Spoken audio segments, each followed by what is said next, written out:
It seems like this is a hard one to get right.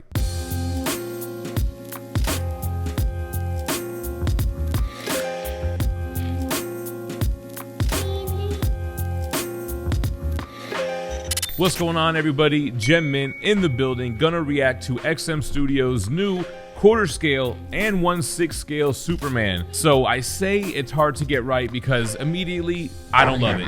We're gonna take a look at all three versions. We're gonna look at the pictures, the pricing, the dimensions. Make sure you guys are subscribed to the channel. Hit that notification bell so you don't miss a video, and hit that like button if you enjoy the content. We are very close to our 150,000 subscriber milestone, and we're giving away a Deja Thoris quarter scale statue from Sideshow once we reach that milestone. But with that out the way, let's jump into this. So the first thing we're gonna look at is the quarter scale version A. This is the bare bones version, I guess you would say, with an edition size of 199 with a retail price of 1,399 Singapore dollars. That's about $1,000 USD. Now immediately the pose reminds me of their Superman, the Rebirth black costume coming out of the chamber, that recovery chamber that looked like a sentinel head.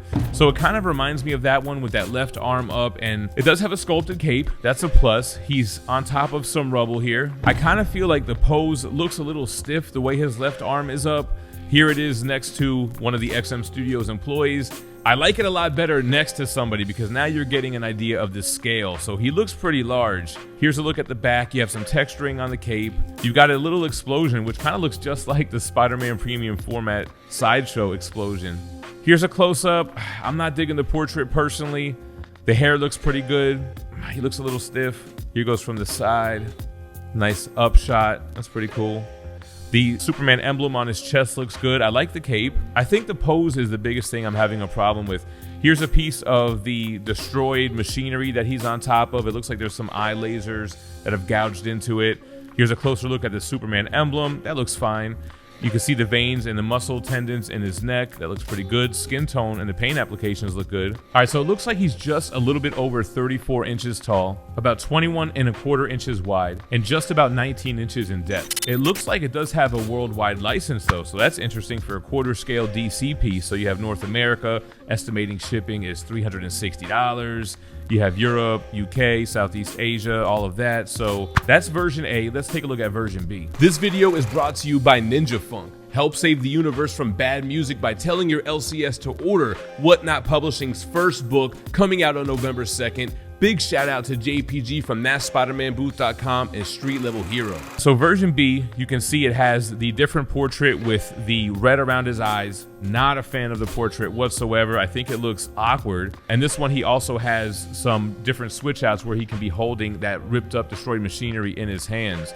So this one retails 1,699 Singapore dollars. That's about $1,220 USD. Edition size on this is still low though, just $299. So the higher price point, but you do have that exclusivity when it comes to this piece. So here is the dimensions: 33½ inches tall, still about 21¼ inches deep. So you can see you get a lot more height with that left arm switch out, him looking at that switch out. It's pretty cool, but my thing is I don't even know what it is that he's tearing apart. Like with X-Men pieces, you know, you assume it's a Sentinel. Are these Brainiac robots? I'm not really sure. Parademons, they could be that. I don't think it's like absolutely clear to me, and it's kind of odd seeing Superman in this type of battle pose as a statue. I think traditionally when you see Superman, you think a stoic museum. You know, you could do dynamic, but it just seems like he's so iconic that you typically see him just himself and not like this, if that makes sense. I don't know. That's how it sounds in my head. Yeah, man, I don't know. I'm not personally feeling it. I mean, I did a poll in my Instagram story and I forgot to check to see how many people voted. It was probably 1,000 people or so.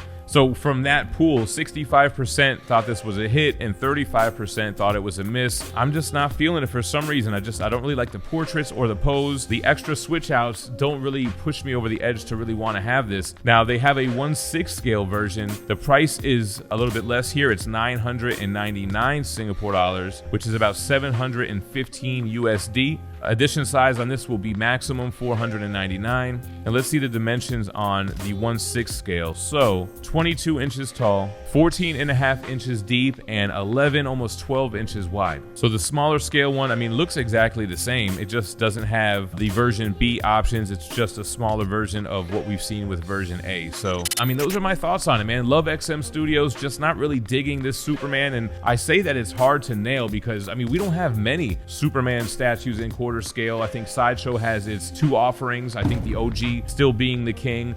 The more modern one is okay. I don't think it's like the quarter scale Superman. We still don't have the definitive one. And what's funny is Prime One kills it, in my opinion, with every 1/3 scale offering, right? The Superman Hush is easily the best one. The black suit is still great. The Cyborg Superman's amazing. I think the 1/3 scale Superman versus Doomsday, Superman still looks great there. So it's something about that quarter scale I don't think these companies have really gotten right yet. Tweeterhead's 1/5 scale looks great.